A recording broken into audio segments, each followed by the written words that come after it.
is if you're smart enough, if you've got willpower, if you're strong enough, if you know the right people, maybe if you have enough money, that might help you, because then you can get in the right people and then they'll help you overcome and all that kind of stuff.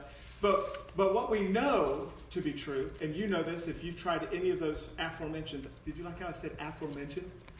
After I said it, I go, that was a great word.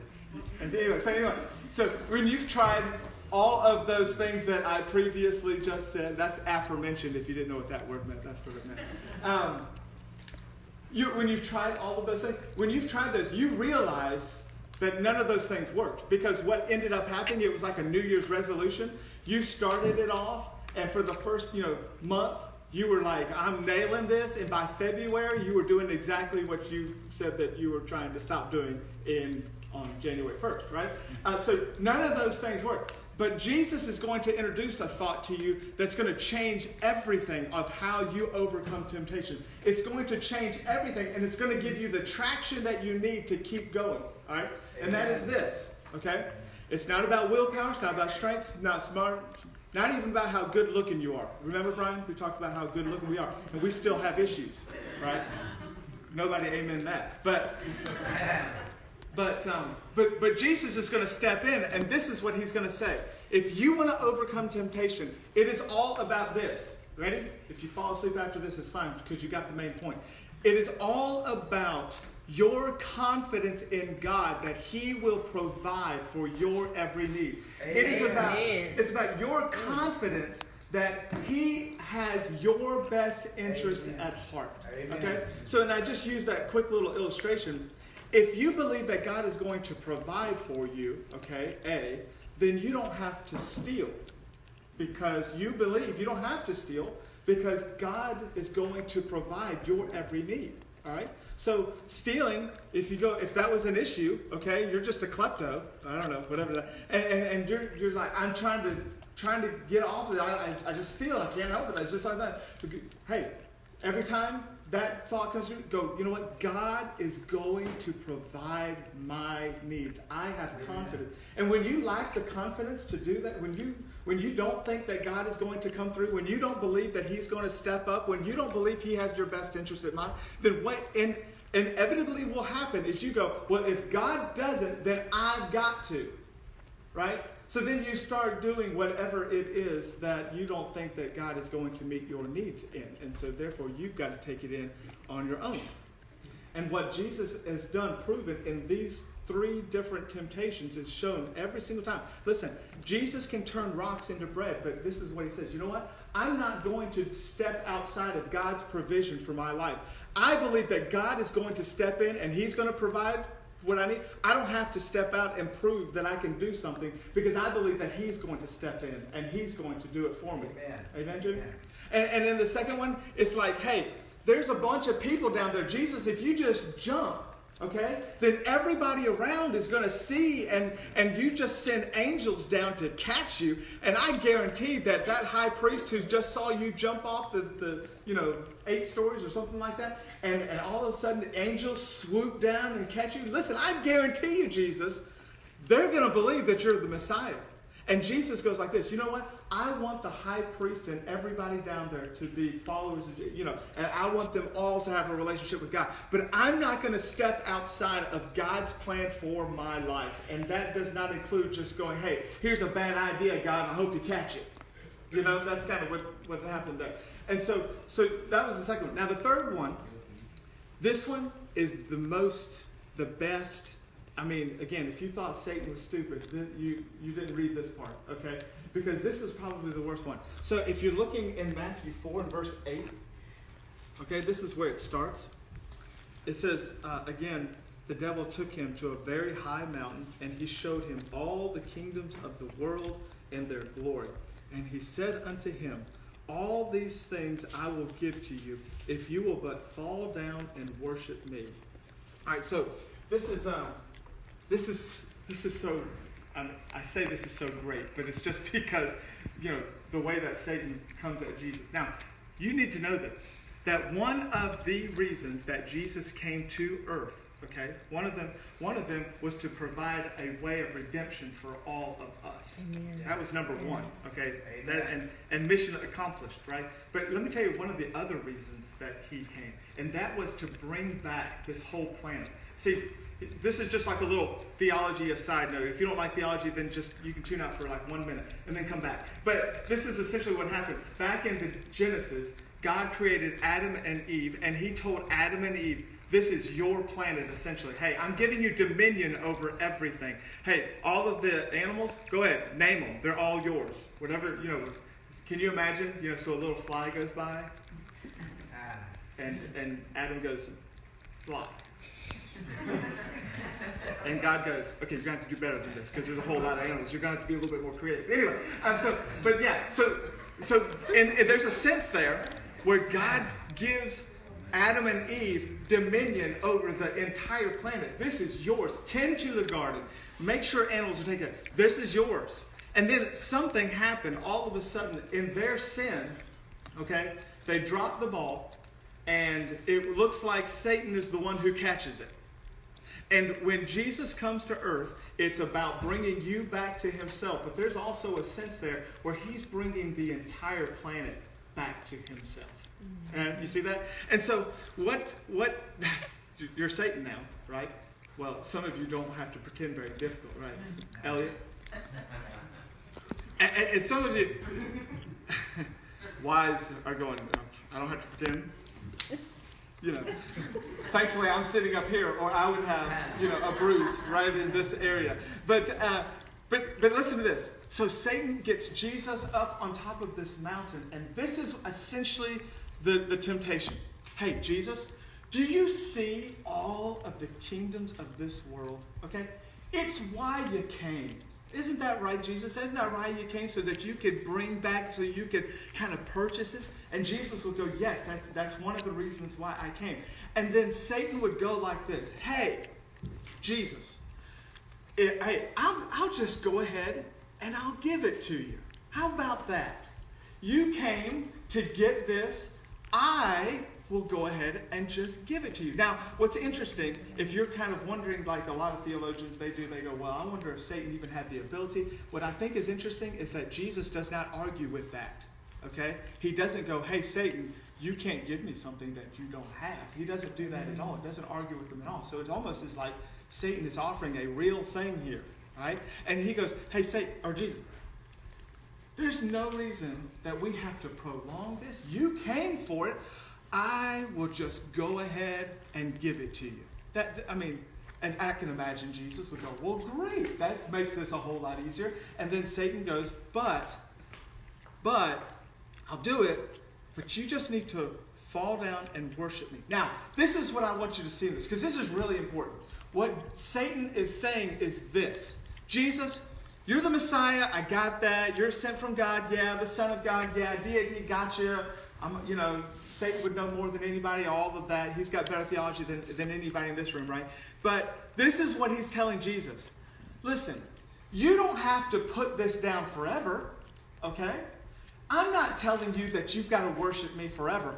This is all I'm asking you, that you would worship me for just a moment. Are you with me? Just a moment. Listen, I'm not asking you to give this up forever. I just want you in a moment. You could just, if you bow for just a moment, and then I'll give you all of the kingdoms of the world. And when you stand back up, you can pick up that Messiah thing up again if you want to. You can do all that healing stuff that you were doing before. Hey, you can do whatever you want to. But just in this moment, and listen, hey, we're on top of this mountain. Nobody's going to see us. I promise to not tell. That'd be fun to say you making a promise. But hey, I won't even tell another soul. All you've got to do in a moment, okay? Just a few seconds. That's all I'm asking from you, Jesus. And I'll give you the entire kingdom, okay? If in just one moment you'll bow to me, I'll give it all. And then I can imagine Satan going maybe just a little bit further, all right? He would go like this. Hey, you came here to die. You don't have to do that. Are you with me? You don't have to die to get the kingdoms of the world back. Jesus, listen, one-time offer, This offer is going to end as soon as we get off this mountain, but I'm going to offer you this one-time chance, okay? You bow before me. And that whole death thing doesn't have to happen for you, okay? And listen, Jesus, I've had a whole lot of practice in this. For the past, couple of thousand years, I have figured out all of the different ways to make death as painful as possible. Listen, Satan, if you want to go on with this little track that you're on, this little crusade of dying on a cross and all that business, because Jesus has already talked about it 2 or 3 times up to this point. And listen, I can make this death thing as painful as possible. I will make every cell in your body hurt until you cannot stand it anymore. Jesus, listen, we can do away with all of that. I mean, there's no reason to go through all of that. Jesus, listen, all you've got to do, I'm not asking for everything, just a moment. Where if you bow, the kingdoms are yours. This whole death thing, you can just go ahead. We'll bypass that. Don't have to worry about any of that. And we'll just go ahead, make the deal. Right? Right there. We're done. And so Jesus, okay, he steps back into history once again, like he has done the previous 2 temptations. And you can read this story for yourself. It's in Deuteronomy 6, but let me just kind of summarize what is going on. This is how Jesus' response to this unbelievable offer. You mean just a moment? All I have to do is a moment and I can have it all? Are you serious? I mean, hey, just a moment. Brian, it's just a moment. When you've given up the moment, you can do all of those things that you believe in again, okay? I'm not asking you to hang up Christianity forever. Are you with me? Like, I'm not asking you to deny God, and I'm not asking you to the rest of your life. I'm just asking for a moment. That's all. You don't have to give it all up. Just one little moment. And Jesus steps back into time, and then this is kind of what he does. He talks about how Israel, they have been wandering through the wilderness for 40 years. God has provided for them every single step of the way. And when I say that, I mean that like literally their clothes did not grow out, shoes stayed on their feet. Remember I talked about Joseph growing out of shoes like it's going out of style? Now Jonathan's following up there. I wish we were in the wilderness so that God would have taken care of all the shoes. That doesn't seem right. But anyway, we paid enough money for them. Anyway, so, but yeah, shoes never got holes in them. God took care of them. Food every single morning, literally in the form of probably chicken. It has to be chicken. It has to be. And taking care of them every single morning, and they had everything that they needed. When the fire by night went, they went. When the cloud by day went, they went. I mean, God provided, protected. They even had little times in there where they got into little fights with other neighboring nations. And God was so amazing that there is one instance, Exodus 17, where God made the sun stand still so that the fight could be prolonged long enough so that they could win it. You talk about providing. He provided in every single way that you possibly could do for 40 years to remind them that God could be trusted. For 40 years, every single day, every single hour, I am the Lord your God. I can be trusted. I fed you. You can trust me with your hunger. Your clothes, you can trust me. I took care of those too. Battles in your life, you can trust me. I take care of those things. I'm a God that can do anything, everything, and I will take care of you. Even through the worst of times, the best of times, you can trust me. Amen. For 40 years, that's what it was. You can trust me. You can trust me. You can trust me. And this is what Jesus got, or in Deuteronomy 6, God says this. Hey, this is my fear. I'm concerned. I'm concerned that when you get into this land and all of those things kind of go away, the manna goes away, and now you've got to make your own shoes and you got to do your own clothes and all that kind of stuff. I'm concerned that you're going to forget me. I'm concerned that you're going to take credit for all of the stuff that's about to happen. I'm concerned, and what I need you to know, okay, from very get-go, is that when you step into this land, you need to know that you need to only worship the Lord, Him, and nobody else as you move into this. Because when you forget that, Amen. When you forget that it was the Lord who gave you all those things, then you begin to take credit for yourself. And so Jesus pulls from that story and says, listen here, I worship the Lord God, and him only will I serve. And listen, do you hear what he's saying here? Just think about this for a second. Just think about it. What Jesus is saying in that moment is, okay, and here's another thing. If you were asleep before, wake back up, because you got to write this down, all right? Because what for Jesus was, is that an unbroken relationship, an unbroken fellowship with the Father was more important than anything else. Are you with me? Unbroken relationship, fellowship with the Father was more important than, you ready? All the kingdoms of the world. Amen. Jesus says this, I would rather make sure that my relationship with the Father is absolutely exactly the way that it ought to be. And I won't even give up the kingdoms of the world for it. Because, you know what he would say? Because my relationship with the Father is more important. It takes a priority over the kingdoms of the world. I mean, here's something else that he said that, he didn't actually say it, but he's implying. He's saying this.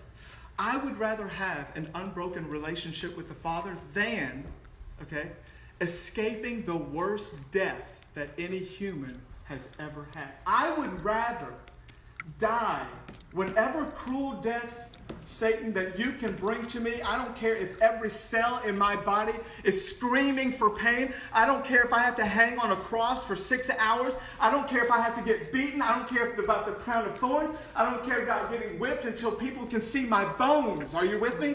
I would rather have that than to have an unbroken relationship with the Father. Amen. Amen. And do you know what gets me, Phil Stevens? All right, I trade it for nothing, don't I? Yes. I trade an unbroken relationship for nothing. And Jesus says, I won't trade it for the world. Literally. I say that jokingly. He said that literally. I wouldn't trade it for the world. I wouldn't trade it. If you gave me the worst death, Satan, that any human, I will not trade, my unbroken relationship with the Father. And you see, and the beauty of this temptation is that's why Jesus came. But here's the cool part. Are you with me? You still with me? I hope so. Is that when Jesus went throughout his entire life with an unbroken fellowship and unbroken relationship with his Father, right? At no time did he ever step outside of bounds. And no time did he ever go, you know what? I'm going to do this because God, because his entire life, essentially, you can say that he didn't sin. But this is what I would rather say, is that his entire life was spent because he had confidence in the Father. When I say don't sin, you go, well, I'm going to sin. But if I say this, you can have confidence in the Father for everything that you need, and he will provide for all of your desire and everything that he has for you, it's yours. If I say that, don't you think that's a whole lot easier than saying, I'm not going to go sin? Instead, I'm going to say, I'm going to have confidence that the Father will take care of me. And when Jesus went his entire life, and I say he didn't sin, but essentially he had confidence. He stands up, and this is in Acts 1:8. I think you can look at this. This is what he says. All authority in heaven and in earth is now what? Given to me. I didn't bow to Satan. I didn't falter. I trusted him the entire time. And now, he says, not only did I keep my unbroken relationship, but I got the world too. Isn't that cool? Now, this is the opposite of that. You can decide to have an unbroken relationship, or you can break that and in those little moments, because this is kind of what it will look like for us. I'll do it in a funnier way first. It would be like saying this, Winfall, we need to increase our missions giving, so we are going to hire Warren and Jimmy. We need you to go down to the Wells Fargo Bank, break in, take all the money, okay? You two need to work on this, okay? That's your thing. Wait, Facebook, pause for a minute. But you two, you're going to break in, take it all, and then I want you to give it to our missions, right? Because that's a good thing, isn't it? Isn't giving money to missions a good thing, Jimmy? Not better than Wells Hey, calm down. Stay with me. Yeah, no. Give the But, mission hey, is a good thing. let me just pause for a second though. Is there anything wrong with giving money to missions? No. No, absolutely not. But let me ask you this. If you break into the Wells Fargo to get the money to give to missions, I think Jesus would frown on that. Yeah. Would you not? And just a little bit, yeah. And that's and that's the funny example, because you know what, the serious examples are things like this. Well, I really believe that God's going to give me that house, but you know what? If I fudge a few numbers on this application, it'll be a better chance for me to get it. Right? Or I can get this job, but there's like 10 people shooting for this one job, and I really believe that God wants me to have it. So you know what? I'll just add a little bit more experience down here, so that way I can make sure that I can get it. Right? Or maybe you just think of some of those different ways. And what God would say is this: hey, it's more important that you keep an unbroken relationship than for you to get the house. It's more important that you keep an unbroken relationship with the Father than for you to get that job. It's more important. And listen, at the end of the day, when you decide to have an unbroken relationship and that job was truly meant to be yours, then guess what? You will get it. Amen. Amen. You will. I guarantee it. I don't even know, and I've got this huge story that I just told you about how this guy named Jesus, he decided to have an unbroken relationship with the Father, and he got the world because it was his. Amen?